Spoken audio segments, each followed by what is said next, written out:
और अब वक्त है हमारे स्पेशल शो गैंगस्टर का, जिसमें आज हम आपको दिखाएंगे प्रयागराज के mafia Atiq Ahmed and sons की कहानी।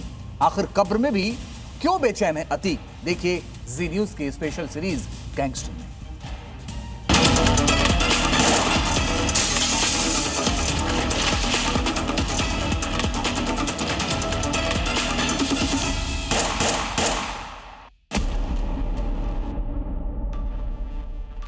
उत्तर प्रदेश के झांसी जिले से गुजरता Kanpur Jhansi national highway, UP के झांसी की वही जमीन जहां 3 साल पहले गोलियों की गूंज ने अतीक एंड सन्स साम्राज्य के खौफनाक चैप्टर का दी एंड किया था। उसी झांसी जिले से गुजरते कानपुर झांसी नेशनल हाईवे पर करीब 40 किलोमीटर दूर एक सड़क हादसे ने अतीक एंड सन्स के चैप्टर 2 को भी क्लोज कर दिया। 6 अगस्त 2026 अतीक के सबसे छोटे बेटे अबान अहमद की मौत।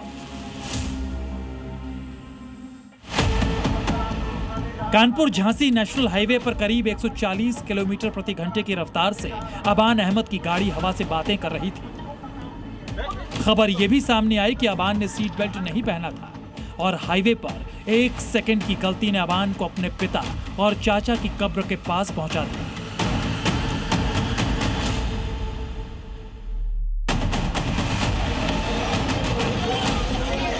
अबान की मौत की खबर ने यूपी की सियासत में एक बार फिर गैंगस्टर अतीक को जिंदा कर दिया। मान लिया हमारे परिवार का कोई आदमी बदमाश हो गया तो सारा परिवार तो है नहीं, सब उनका घर उड़ा दिया। तो ये तो एक जांच का विषय है और इसके तमाम पहलुओं पर गौर होने चाहिए। ये योगी आदित्यनाथ सरकार है, यहाँ कानून का डंडा पूरी निर्ममता से ही चलेगा। महज 21 साल की उम्र में अतीक का सबसे छोटा बेटा मिट्टी में मिला और अबान अहमद की मौत ने एक बार फिर मटिया मेट हो चुके अतीक और उसके दफन होते काले साम्राज्य को सुर्खियों में ला दिया। नमस्कार, मैं हूं आपके साथ अनंत त्यागी और आप देखना शुरू कर चुके हैं हमारा स्पेशल शो गैंगस्टर। आज अतीक एंड सन्स के उन काले अध्यायों का पन्ना पलटने वाले हैं जिन्होंने दशकों तक उत्तर प्रदेश की सियासत और अपराध की दुनिया को गिरफ्त में रखा। प्रयाग के दर्जनों इलाकों में अतीक के नाम का ऐसा खौफ कि उसके नाम का जिक्र कई लोगों के लिए दहशत की वजह बन जाता है। लेकिन जिस साम्राज्य को खड़ा करने के लिए अतीक ने जाने कितने पाप किए, आज उसकी एक एक ईंट दरक चुकी है। अबान की मौत सिर्फ एक सड़क हादसे की खबर नहीं है। अबान से पहले अतीक अहमद, उसके भाई अशरफ और तीसरे बेटे असद की मौत ने माफिया परिवार के अंत की शुरुआत कर दी थी। क्योंकि गैंगस्टर फैमिली की कहानी में मौतें तो अलग अलग रास्तों से आई, लेकिन हर मौत के पीछे अतीक के अतीत की कोई ना कोई परछाई जरूर खड़ी नजर आती है। 24 फरवरी 2023 उमेश पाल हत्याकांड। दिन दहाड़े सड़क पर हमला, गोलियों की बौछार और कुछ ही सेकंड में एक ऐसा हत्याकांड जिसने करीब 18 साल बाद अतीक अहमद एंड सन्स के नेटवर्क को फिर से जांच एजेंसीज के निशाने पर ला दिया।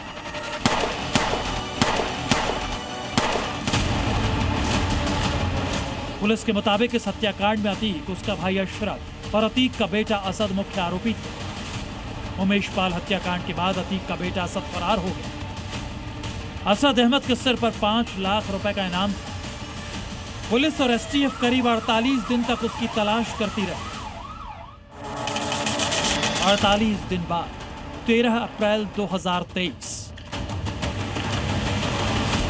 झांसी में परीक्षा डैम के आसपास का इलाका, दोपहर का वक्त। एसटीएफ को असद और उसके साथ चल रहे शूटर गुलाम की लोकेशन मिलती है। घेराबंदी के बाद पुलिस दोनों को सरेंडर करने को कहती है, लेकिन अतीक का बेटा और उसका शूटर पुलिस पर फायरिंग करते हैं। जवाब में पुलिस भी बंदूकों का मुंह असद अहमद की तरफ खोल देती है और जवाबी कार्रवाई में असद और उसके शूटर गुलाम की मौत हो जाती है। 13 अप्रैल 2023 वो तारीख जिस दिन से अतीक के काले साम्राज्य के डहने की शुरुआत हुई। तीसरे बेटे असद अहमद के एनकाउंटर के 2 दिनों के बाद 15 अप्रैल 2023 को अतीक और उसके भाई अशरफ की गोली मारकर हत्या की। और इस तरह गैंगस्टर फैमिली में 3 बड़ी मौतें 48 घंटे के अंदर अंदर इतिहास बना। जिस प्रयाग को अतीक इन संत ने दशकों तक बहलाया, उसी प्रयाग की मिट्टी में इस परिवार के मिलने की शुरुआत हुई। लेकिन प्रयाग के साधारण परिवार से निकले अतीक अहमद के राजनीतिक रसूख हासिल करने और गैंगस्टर बनने की कहानी बेहद सनसनीखेज है। अतीक अहमद के अपराधी, फिर गैंगस्टर और फिर पॉलिटिशियन बनने के इतिहास को जानने के लिए कहानी को पीछे ले जाना होगा, बहुत पीछे। साल 1979, जब आज का प्रयागराज इलाहाबाद के नाम से जाना जाता था। ये वो साल था जब महज 17 साल की उम्र में अतीक पर प्रयागराज के खुलदाबाद थाने में हत्या का पहला मामला दर्ज हुआ। अतीक का नाम क्राइम वर्ल्ड के बड़े कुख्यातों के बीच शामिल होने लगा और अतीक अहमद का नाम रंगदारी, जमीन कब्जा और दूसरे अपराधों से जुड़ता चला गया।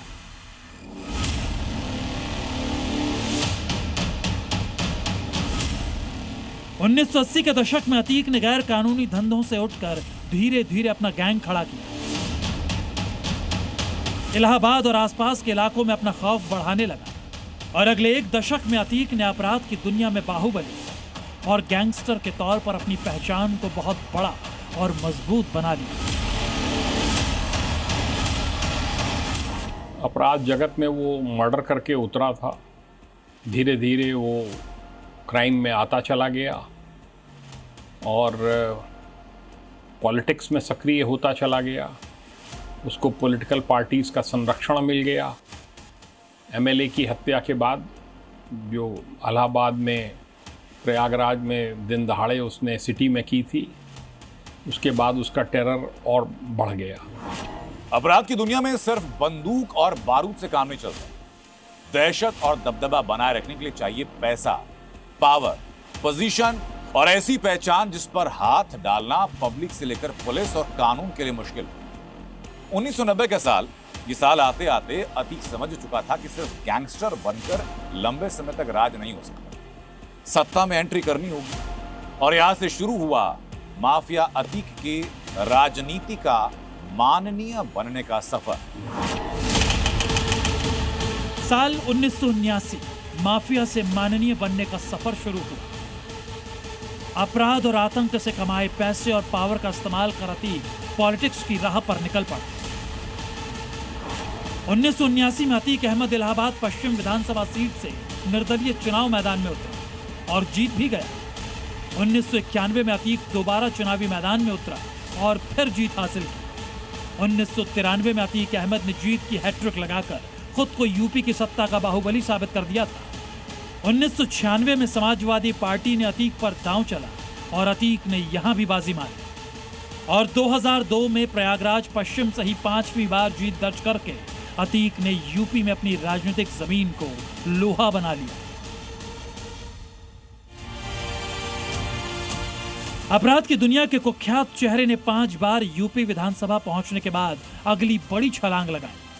अतीक अहमद 2004 में फूलपुर लोकसभा सीट से जीतकर देश की संसद में पहुंच गया। ये कहते हैं कि उड़ान उतनी ही ऊंची होनी चाहिए जिससे जमीन सही सलामत मिले, लेकिन अतीक को ये बात समझ नहीं है। ये वो दौर था जब अतीक की कहानी सिर्फ एक गैंगस्टर की कहानी नहीं रही, वो अपराध, राजनीति और प्रभाव के त्रिकोण का चेहरा बन चुका था। राजनीति की सीढ़ियां चढ़ रहे अतीक के गुनाहों का अतीत उसके पीछे था। अतीक पर दर्ज मामलों की गिनती 100 का आंकड़ा पार कर चुकी थी, लेकिन अतीक की कहानी में सबसे बड़ा मोड़ अभी बाकी था। अपने वर्चस्व को बचाए रखने के लिए अतीक ने वो गुनाह किया जो अतीक इंसंस के अंत की कहानी का पहला पन्ना बना। 2004 में अतीक के लोकसभा पहुंचने के बाद प्रयागराज पश्चिम विधानसभा सीट खाली हुई। उपचुनाव हुआ तो अतीक के छोटे भाई खालिद अजीम उर्फ अशरफ को समाजवादी पार्टी ने मैदान में उतारा। सामने थे बहुजन समाज पार्टी के राजू पाल। नतीजा आया तो अतीक का 12 साल से तैयार राजनीतिक किला एकाएक ढह गया। राजू पाल चुनाव जीत गए थे, लेकिन कुछ ही महीनों बाद 25 जनवरी 2005 राजू पाल की दिन दहाड़े हत्या कर दी गई। राजू पाल हत्याकांड में अतीक और अशरफ समेत कई लोगों पर आरोप लगे। राजू पाल की हत्या के बाद एक नाम बार बार सामने आया। वो नाम था उमेश पाल का, क्योंकि उमेश पाल राजू पाल हत्याकांड का प्रमुख गवाह था। 2006 में उमेश पाल के अपहरण का मामला सामने आया। अतीक पर गवाह को डराने और दबाव बनाने की कोशिश का आरोप लगा। 2008 में अतीक ने पुलिस के सामने आत्मसमर्पण किया और आखिर तक अतीक जेल में ही रहा। लेकिन राजू पाल हत्याकांड का मामला 18 साल बाद एक बार फिर उमेश पाल हत्याकांड की शक्ल में काल बनकर सामने आया, जिसने अतीक अहमद और उसके पूरे कुनबे को तहस नहस कर दिया। अतीक अहमद की मौत हो चुकी है, पत्नी शाइस्ता परवीन फरार है, उमर अहमद सबसे बड़ा बेटा फिलहाल लखनऊ जेल में है, अली अहमद दूसरा बेटा झांसी जेल में बंद है, असद अहमद तीसरा बेटा एनकाउंटर में मारा जा चुका है, अहजम अहमद अतीक का चौथा बेटा अपनी बुआ के पास है, और अबान अहमद यानी अतीक के सबसे छोटे बेटे की मौत सड़क हादसे में हो चुकी है। यानी जिस अतीक अहमद ने कभी 5 बेटों के साथ एक बड़ा राजनीतिक और आपराधिक नेटवर्क खड़ा किया था, उस अतीक फैमिली की तस्वीर आज बिल्कुल बदल चुकी है। अपराधी के मारे जाने के बाद बहुत स्थितियां फर्क हो जाती हैं, तो धीरे धीरे ताकत कम हो रही है, पर अभी भी ये मान लेना कि उसकी ताकत समाप्त हो चुकी है, ये बहुत बड़ी भूल होगी। हमेशा सतर्क दृष्टि रखे जाने की आवश्यकता है। अतीक एंड सन्स के खिलाफ सिर्फ मुकदमे ही नहीं थे, बल्कि परिवार से जुड़ी संपत्तियों पर भी लगातार एक्शन जारी है। प्रयागराज के चकिया में मौजूद गैंगस्टर का ये वो घर जो कभी अतीक अहमद के परिवार का ताकत का प्रतीक माना जाता था, आज मलबे में तब्दील हो चुका है। हम इस वक्त जिस जगह पर हैं, ये तस्वीर आपको माफिया अतीक के करबला चकिया स्थित आवास और उसके कार्यालय की है। साल 2020 में अवैध निर्माण के आरोप में इसको पीडीए ने बुलडोजर चला करके जमींदोज कर दिया था। यहीं पर माफिया अतीक अहमद जो अपना पूरा अवैध साम्राज्य था उसको चलाता था। यूपी पुलिस और प्रशासन अतीक, उसके रिश्तेदारों और सहयोगियों से जुड़ी संपत्तियों की लगातार कुर्की कर रही है। रिकॉर्ड्स के मुताबिक गैंगस्टर अतीक ने अपनी काली करतूतों से 11,684 करोड़ की संपत्ति खड़ी की थी, जिसमें से अब तक 1,300 करोड़ की संपत्ति जब्त हो चुकी है।